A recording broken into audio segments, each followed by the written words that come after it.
so glad to say I made it this far. Never thought my life would be this hard. I'm so glad. Can't believe it. And now I'm here. I'm here today, just doing my own thing.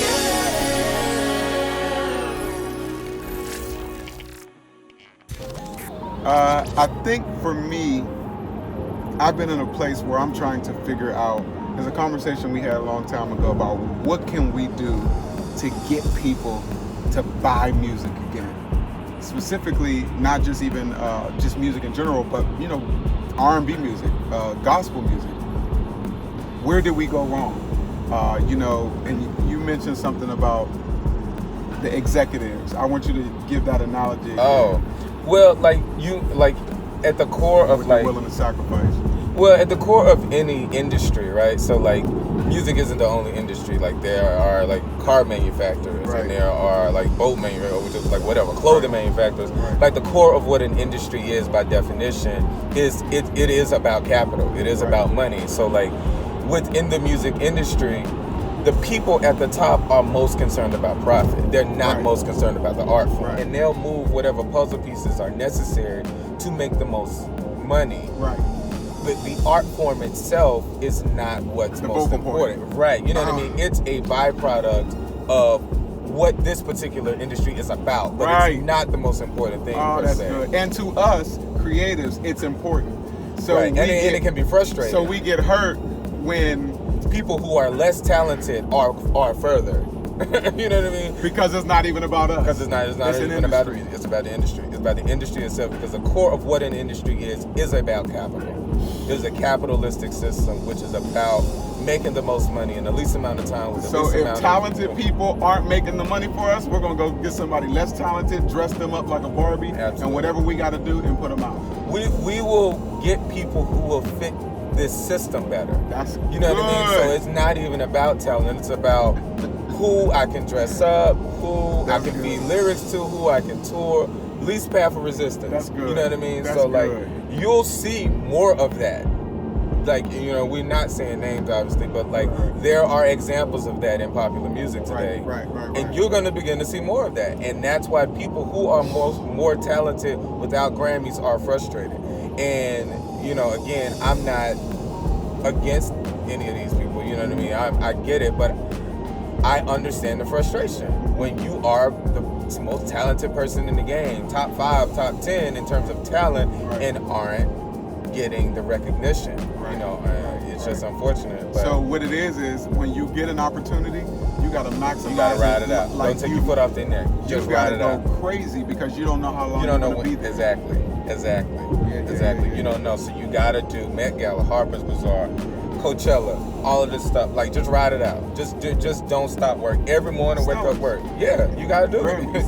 Exactly. You got to do everything because you just don't know. Right. And Jeff, that's so good. Another part to that is, so now with understanding that, a lot of people don't understand that concept, and I think that would take a lot of frustration away if we went into it knowing, listen, you are just a byproduct of what's really going on. Right. So take this opportunity and run with it. Absolutely. The part of it is, do you think that same concept goes for gospel music?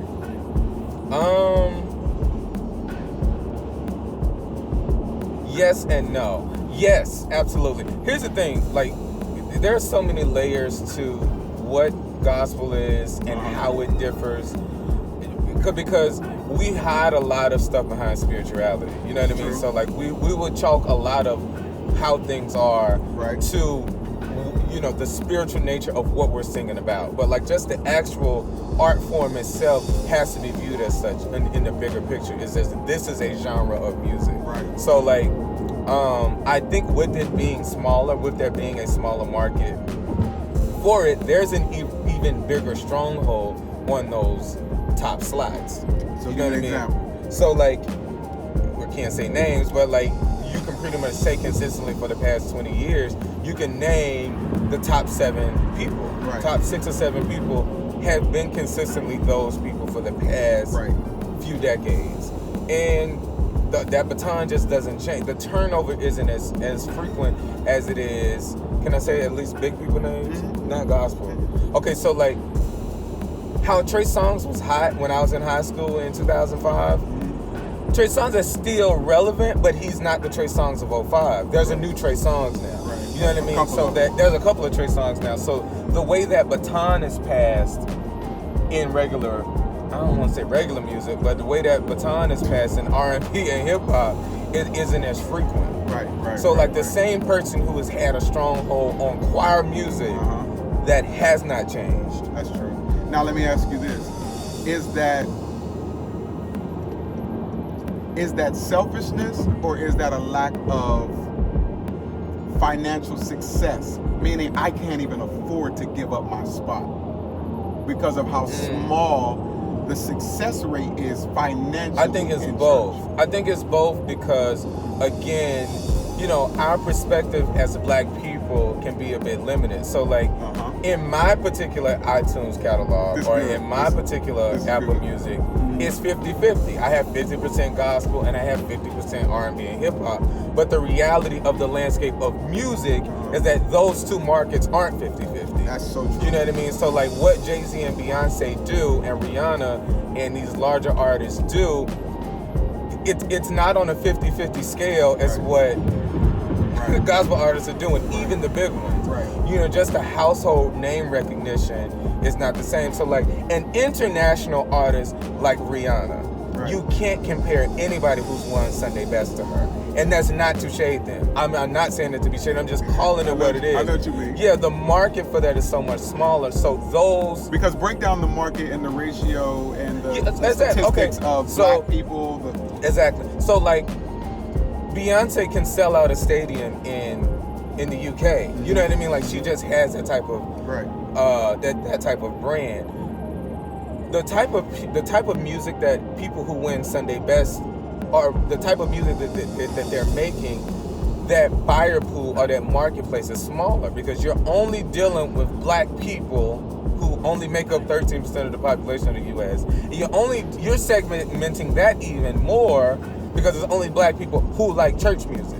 So like that, every Black person ain't a Christian. Every Black person not a Christian. You know what I mean? And are there some one-offs? Absolutely. There's in every generalization, there are always exceptions to the rule. But for the most part, Black Christian people are the people who support Black Christian music. I don't have to be Black or Christian to listen to Jay-Z or Beyonce or Rihanna. That's good. You know what I mean? So even that next rung of popular artists, Keisha Cole, which she's probably even further down the totem pole, will have a much wider, she has a much higher ceiling than a gospel artist because her music can be listened to by people who don't support Christian Black music. You know what I mean? So that pool is so much smaller. So that turnover is going to be less frequent. You know what I mean? So like it's like a two-sided issue. Because a lot of the bigger artists in gospel have made a lot of international music. Absolutely. That can be sang all over the world. It can be sang all over the world. That's why they're still here. But that pool is still smaller. It's still smaller. You get what I'm saying? Like the top gospel artists in the world still will never be a Rihanna. That's just a reality of it. And again, I don't say that with any ounce of shade. But that's just, it's just facts. Yeah, it just won't. First of all, where are we? That's first of all.